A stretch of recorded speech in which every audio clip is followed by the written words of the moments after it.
Disculpen la interrupción, hermanitos, y decíamos pues que por el uso de, digamos, y la contaminación infantil por medio del Internet, es este grave problema que tenemos ahora, que sufren nuestros niños y adolescentes, ¿no? Por el uso incorrecto de estos avances científicos y tecnológicos.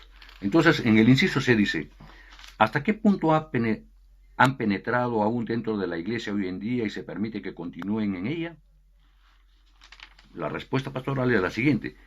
Felizmente y gracias a Dios, son muy pocos los casos de inmoralidad sexual. Punto seguido.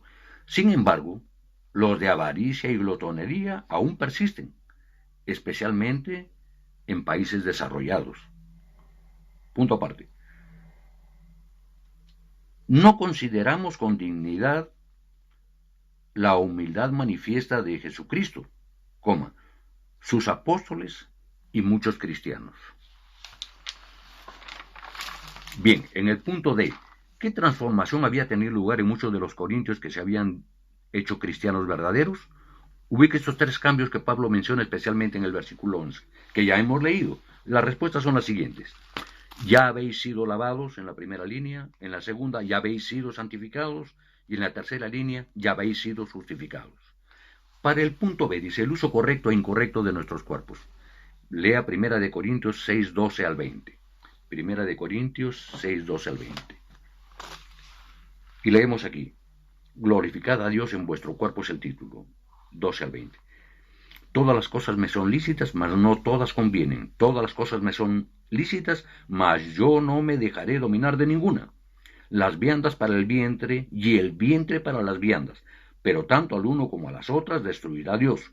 Pero el cuerpo no es para la fornicación, sino para el Señor, y el Señor para el cuerpo. Y Dios que levantó al Señor, también a nosotros nos levantará con su poder. ¿No sabéis que vuestros cuerpos son miembros de Cristo? Quitaré pues los miembros de quitaré pues los miembros de Cristo y los haré miembros de una ramera, de ningún modo. ¿O no sabéis que el que se une con una ramera es un cuerpo con ella? Porque dice, los dos serán una sola carne.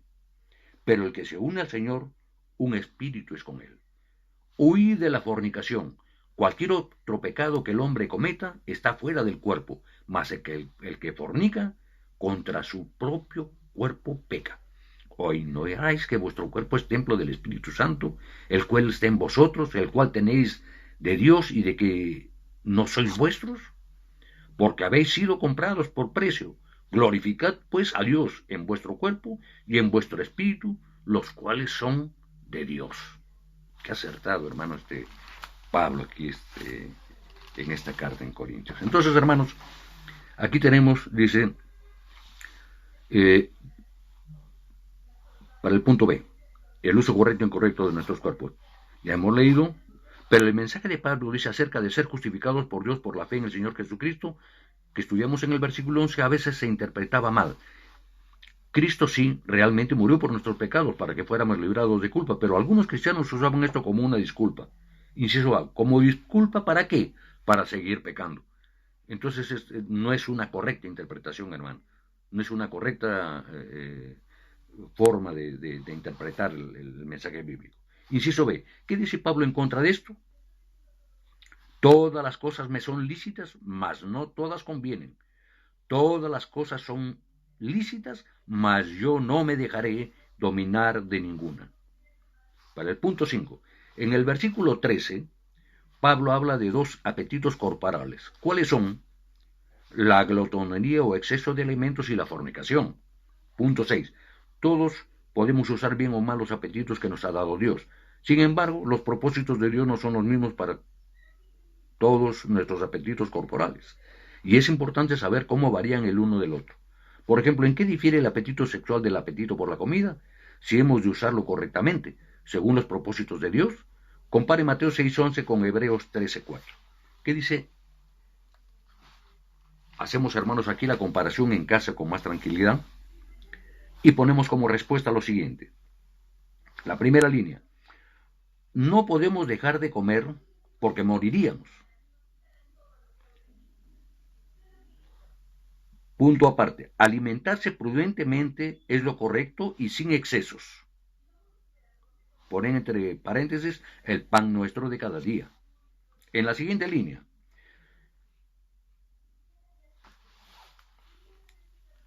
anotamos ahí que sí podemos dejar de saciar apetito sexual. El sexo es bueno si es conforme a lo que Dios ha diseñado, o sea, dentro del matrimonio. La sentencia de Pablo aquí es, anoten ustedes, a los fornicarios y a los adúlteros los juzgará Dios. Esa es la respuesta adecuada. En el punto 7 dice, entonces, ¿cómo podemos usar mal cada uno de estos apetitos? Lea el ejemplo de esto en Corinto, mencionado en 1 Corintios 6, 9, 10. Ya lo hemos leído.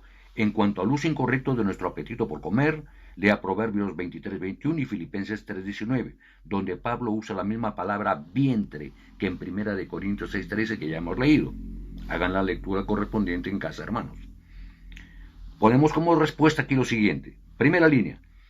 Podemos usar mal nuestros apetitos cuando nos entregamos a ello en exceso, terminando en glotonerías y borracheras. Punto seguido. Mal usamos sexualmente, cuando lo hacemos con propósitos equivocados, llegando a perversiones. 2 puntos. Adulterio, prostitución e incluso convivencia sin casamiento. Miren estas enseñanzas, hermanos, esto es un tema muy importante. Muy bien, para el punto 8 dice, para fijar en sus mentes lo que hemos aprendido, a continuación hay 2 dibujos que representan los apetitos corporales que Pablo menciona aquí. ¿Cuál hombre arriesga usar su cuerpo por razones equivocadas? Bueno, el caso A y el B, es decir, ambos casos. Punto 9.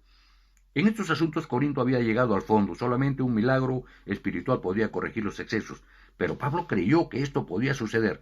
No estaba intimidado por el terrible ambiente de inmoralidad que encontró ahí. Inciso A. ¿Qué es el Evangelio para Pablo aún en un Corinto corrupto? Lea Romanos 1.16.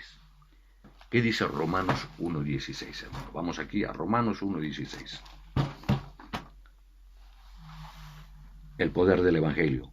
Porque no me avergüenzo del Evangelio, porque es poder de Dios para salvación a todo aquel que en él cree, al judío primeramente y también al griego. Entonces, hermanos, ya hemos leído esta primera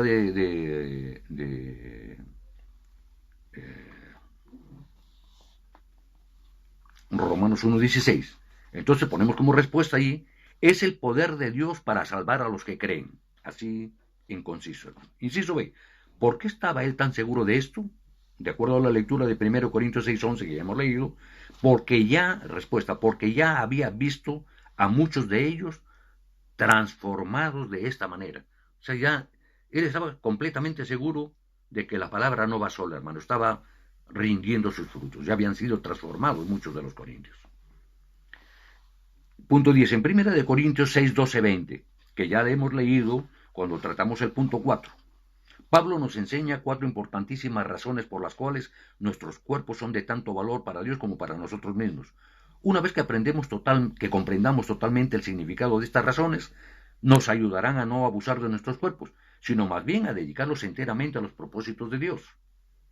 ¿Cuáles son estas 4 razones por las cuales nuestros cuerpos son tan valiosos? Anotamos ahí, inciso 1, en 1 Corintios 6:13. Son instrumentos al servicio de Dios, como respuesta. Son instrumentos al servicio de Dios y sus propósitos, debiendo usarlos con este fin.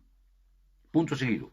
Cuando somos tentados sexualmente, debemos encauzar nuestras energías hacia actividades positivas. Estas son unas sabias enseñanzas, hermanos. Punto 2. En Corintios 6:14. Comparar con 1 Corintios 15, 42, 44, que deben hacerlo en casa, hermano, con más tranquilidad. Respuestas. Nuestros cuerpos son más que morada temporal de nuestra vida terrenal. Punto seguido. Serán resucitados como nuevos cuerpos espirituales perfectos. Entre paréntesis, como Cristo. Punto seguido. Por tal razón, serán parte eterna de la personalidad humana y no deben ser degradados y no deben ser degradados. Punto aparte. En esto, los cristianos nos diferenciamos radicalmente de absolutamente todas las religiones. Así lo anotan, hermano, como respuesta para el punto 2. En el punto 3, en 1 Corintios 6, 15, 18, ponemos como respuesta: nuestros cuerpos son parte del cuerpo de Cristo, con los que Él puede ministrar hoy día en la tierra. Se refiriéndose a todos los creyentes, hermano.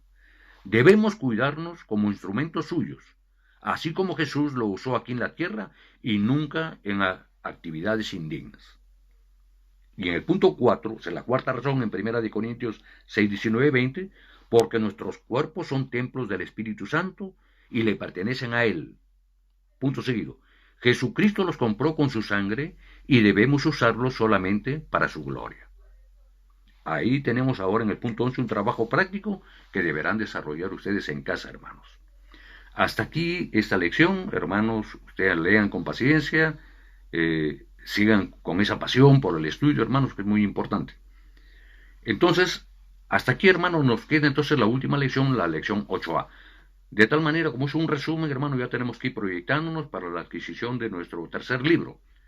Les voy a indicar ya el número de cuenta para que ustedes puedan depositar ahí el costo del libro y podamos hacer la adquisición grupal, hacer la adquisición grupal como nos manda la congregación. Bien, hermanos míos, entonces los exhorto nuevamente al estudio apasionado de la palabra de Dios, hermanos. Creo que estamos en un buen tiempo, estamos en un buen compás de estudios, hermanos, y bueno, ponemos todo en las manos de nuestro buen Dios. Que el Señor los bendiga, hermanitos. Hasta el próximo miércoles. Bendiciones.